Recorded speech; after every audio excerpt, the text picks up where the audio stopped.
थोडंसं तुमच्या personal experience बद्दल विचारायचं होतं, की आत्तापर्यंत 40 वर्ष तुम्ही या क्षेत्रात आहात. कुठल्या एरियामध्ये तुम्हाला असं सगळ्यात जास्त चॅलेंजिंग एक्सपिरियन्स वाटला होता, की हे खूप अवघड आणि हे बदलणं आवश्यक आहे आणि इथे म्हणजे जास्त एफर्ट देणं गरजेचं पण आहे? सगळ्यात महत्त्वाचं मी मगाशी म्हणालो तसं डिस्टिग्मॅटायझेशन म्हणजे मानसिक आरोग्य आणि समाज यांच्यामधली दरी कमी करणं. हं, हे सगळ्यात मोठं आव्हान आहे.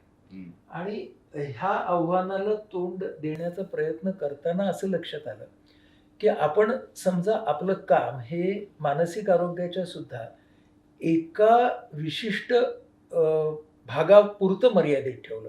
समजा जसं की मानसिक आजार असतील किंवा व्यसनाधीनता असेल, हं. तर त्याचा जेवढा सामाजिक ठसा उमटेल, त्याच्यापेक्षा जास्त ज्याला आम्ही अम्ब्रेला अप्रोच म्हणतो किंवा कॅफेटेरिया अप्रोच म्हणतो, की तुम्ही जितक्या जास्त सेवा, जितके जास्त प्रकल्प हं. समाजाला द्याल, तर तितका तुमचा सामाजिक ठसा जास्त उमटेल. असा आमचा समज होता जेव्हा IPH institute for psychological health ही संस्था 34 वर्षापूर्वी सुरू केली तेव्हा. हं. आणि म्हणून आम्ही काय केलं, की आम्ही डिसऑर्डर, डिस्ट्रेस आणि डेव्हलपमेंट विकार, विसंवाद आणि विकास ह्या तिन्ही टप्प्यांवरती रेंज ऑफ सर्व्हिसेस द्यायला सुरुवात केली.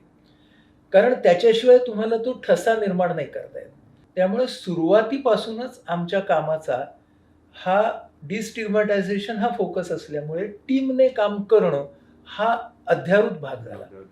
की आपले जे वैयक्तिक हितसंबंध असतात, आपले जे इंटरेस्ट असतात, how you will be able to align those interest with the common goal. Others. म्हणून आपल्याला ते गोल महत्वाचं आहे आपल्यासाठी. आपल्यासाठी. हे जसं लक्षात ठेवायला लागतं, तसं ते गोल आपल्या बरोबर काम करणाऱ्यांच्यासाठी आकर्षक कसं तयार करता येईल. आमच्या संस्थेमध्ये जवळ-जवळ 200 स्वयंसेवक हे वेगवेगळे प्रकल्प चालवतात. ते प्रोफेशनल नसतात. They are trained volunteers. त्या व्हॉलंटिअर्सना ती आकर्षकता तुम्ही कशी देऊ शकाल? तर आमचा अनुभव असा, की आमच्याकडे काम करणारे व्हॉलंटिअर्स हे टिकतात. हं. 15, 20, 25 वर्ष काम करतात. हां. त्याचं महत्त्वाचं कारण असं आहे, की त्यांना ह्या प्रवासामध्ये व्यक्ती विकास म्हणून काहीतरी मिळतं. ते लोकं बदलतात. They become better human beings and that works as something which is attractive. तर त्याच्यातून मी शिकतो माणूस म्हणून, हं. म्हणून मी इथे येतो. इथं